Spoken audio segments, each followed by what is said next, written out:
Léigh Somalia, Lánach dahad sé, if you want to go over it, agus dahad seacht. Okay, dahad sé inis. Caisleán na blarnan. Seo é caisleán na blarnan. Tá sé ag ggurcaigh ag gcuige muan. Óid starúil agus anna speisialta an éireann na seaach í. Téann a lán turasóirí ann gach bliain mar is áit anna spéisiúil í. Tá a lán le feiceáil ann, chomh maith leis an gcaisleán, mar shampla, cloch na blarnan, agus na gardaoine óile. Okay, an folklór. Caisleán na blarnan, curcaigh, cuige muan, óid, starúil, turasóirí, anna spéisiúil, cloch na blarnan. Ceistena, cá bhfuil caisleán na blarnan? Cén sort áite í? Cén fá a déanana lán turasóirí an sin? Cad atá le feiceáil ann? An raibh tú riamh a caisleán na blarnan? Agus, dahad seacht.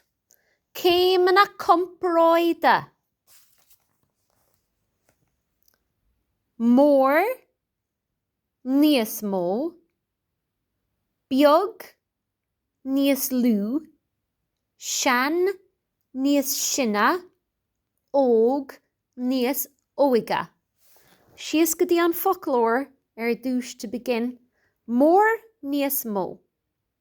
Big, bigger. Beag, níos lú. Small, smaller. Sean, níos sinne. Old, older. Óg, níos óige. Young, younger. Tá an teach buí níos mó ná an teach gurm.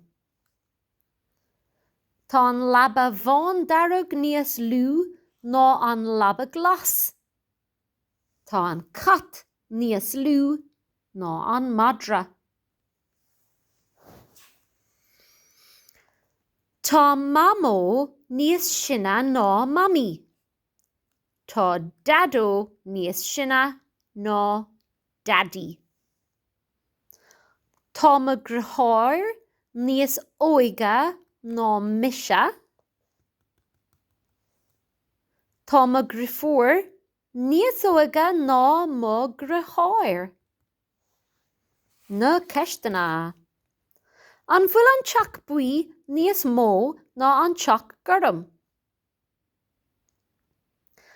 An bhfuil an teach gurm níos lú ná an teach buí. An bhfuil an cat níos mó ná an madra.